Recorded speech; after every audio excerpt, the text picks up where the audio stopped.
আমি রাজর্ষির কাছে আসবো। রাজর্ষি, রাধারমণ প্রভু বলছেন যে সমস্ত কিছু চেষ্টা হয়েছে, আমরা প্রতিবাদ জানিয়েছি, ইউনাইটেড নেশনস থেকে শুরু করে যত সংস্থা, এই সেই হ্যান ত্যান বড় বড় বিল্ডিং, কিচ্ছু হচ্ছে না দেখে শেষ পর্যন্ত আমরা দুহাত তুলে ভগবানের কাছেই প্রার্থনা করছি। কিন্তু সত্যি কি রাজর্ষি, কিচ্ছু করার নেই? কট্টরপন্থীরা জিতবে, কট্টরপন্থীদের জয় হবে, এই বিশ্বে যারা তরোয়াল ওঠায় তারাই জিতবে। হরে কৃষ্ণ, জয় গৌর, জয় নিতাই, কৃষ্ণ সদা সহায়তে। আজকে যেখানে যে 2024-এ যখন দাঁড়িয়ে আছি, বলা হয় ইতিহাসের পুনরাবৃত্তি হয়। হ্যাঁ, 500 বছর পর আরেকবার ইতিহাসের পুনরাবৃত্তি হয়েছে।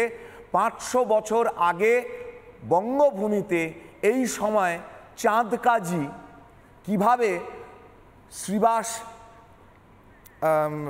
অঙ্গনের পাশ দিয়ে যাওয়ার সময় হরিনাম সংকীর্তন বন্ধ করে দিয়ে ভক্তদের মৃদঙ্গ ভেঙে দেওয়ার পরে কি কি নিধান দিয়েছিলেন, যে শ্রীকৃষ্ণ কৃষ্ণ নাম সংকীর্তন করলে পরে যে করবে তার সমস্ত সম্পত্তি বাজেয়াপ্ত করা হবে এবং তাকে ধর্মান্তরিত করে দেওয়া হবে।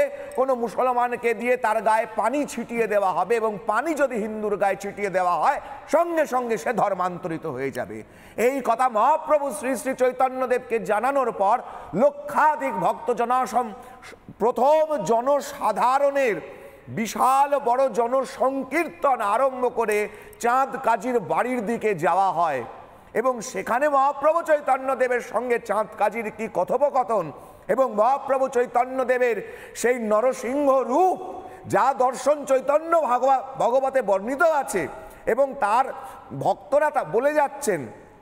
হরিদাস ঠাকুর, শ্রীবাস পণ্ডিত এবং আমার পূর্বপুরুষ মহাপ্রভু শ্রী শ্রী অদ্বৈতাচার্য, তারা যে নাম সংকীর্তন বিভিন্ন টুকরি নিয়ে সেখানে এগিয়েছিলেন তার বর্ণনা এবং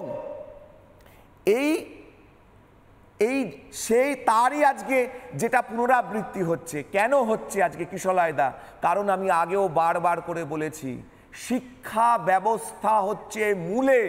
যদি শিক্ষা ব্যবস্থায় বইতে একটা ছোট শিশুকে ছোটবেলার থেকে শেখানো হয় মূর্তি হারাম, মূর্তি কাফের, কাফেরকে মারতে হবে, কাফেরকে ধরতে হবে, তাহলে পরে সেখানে শিশু মনে যে বিষ বৃক্ষের বীজকে বপন করা হয় তাকে সরাতে হবে।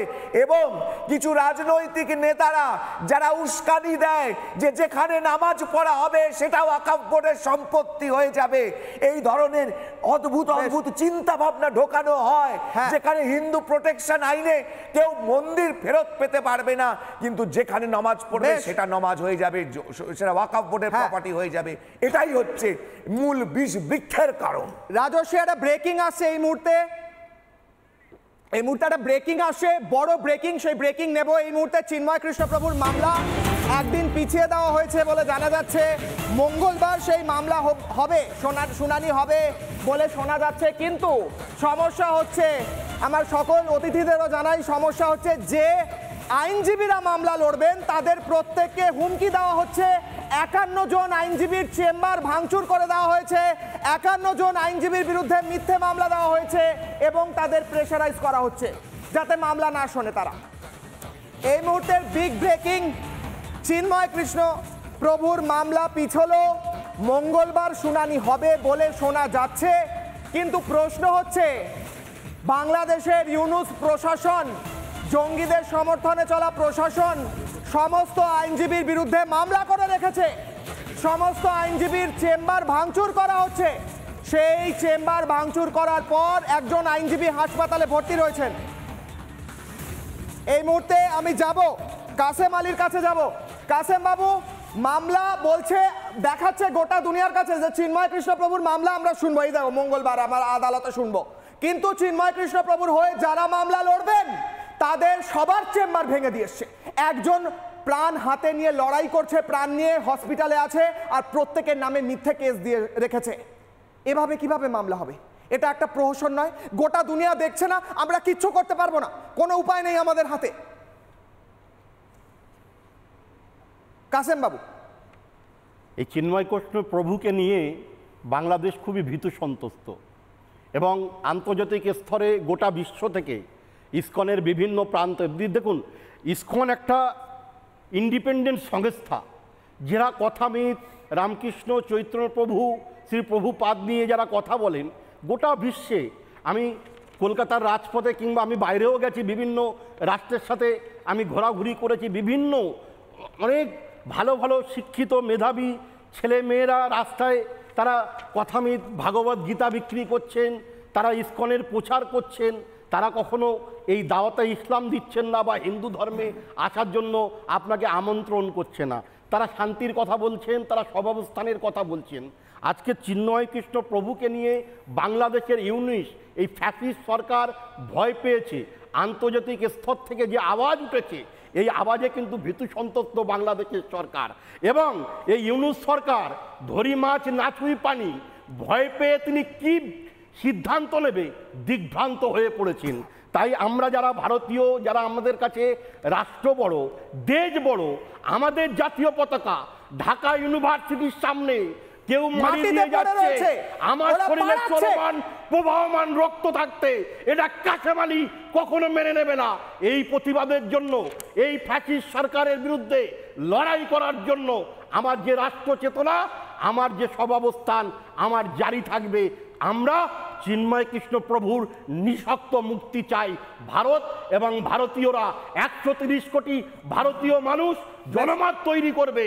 আমাদের তিরঙ্গা ঝান্ডা, ত্রিবর্ণ ঝান্ডার, যে ঝান্ডার সঙ্গে ক্ষুদিরাম বোসের রক্ত লেগে আছে, যে ঝান্ডার সঙ্গে আশফাকুল্লাহর রক্ত লেগে আছে, সেই ঝান্ডাকে অপমাননা এটা একজন রাষ্ট্রপ্রেমী মুসলমান হয়ে আমরা কখনো মেনে নিতে পারি না।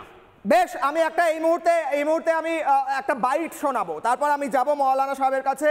রাজ্যের মন্ত্রী, টিএমসি নেতা মন্ত্রী সিদ্দিকুল্লাহ চৌধুরী, তিনি গোটা বিষয় নিয়ে কি বক্তব্য রাখলেন? যে বাড়াবাড়ি হয়ে যাচ্ছে, একজনকে গ্রেফতার হয়েছে, হবে ইউনুস ভালো কাজ করছে, তারপর আরো কথা বলেছেন তিনি। শুনুন, তারপর আসছি আবার প্রত্যেকের কাছে। শুনুন কি বলেছেন সিদ্দিকুল্লাহ চৌধুরী।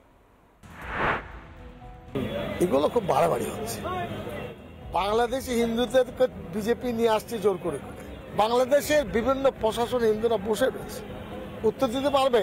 থানার বড় বাবু, জজ, এসপি, ডিএম বড় বড় হিন্দু, এগুলো দেখা যায় না?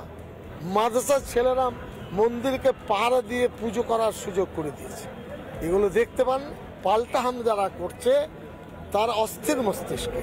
বাংলাদেশে কোথায় কি ঘটেছে, প্রকৃতপক্ষ কতটা অত্যাচার হলে নিশ্চিত তার নিন্দা করতে হবে, তবে তার ইন্টারনাল ব্যাপার। নানা ধরনের কন্টেন্ট দেখার জন্য লাইক করুন, শেয়ার করুন আমাদের ফেসবুক পেজ, সাবস্ক্রাইব করুন আমাদের ইউটিউব চ্যানেল। পাশাপাশি অন্যান্য ব্রেকিং নিউজের জন্য অবশ্যই চোখ রাখুন রিপাবলিক বাংলায়।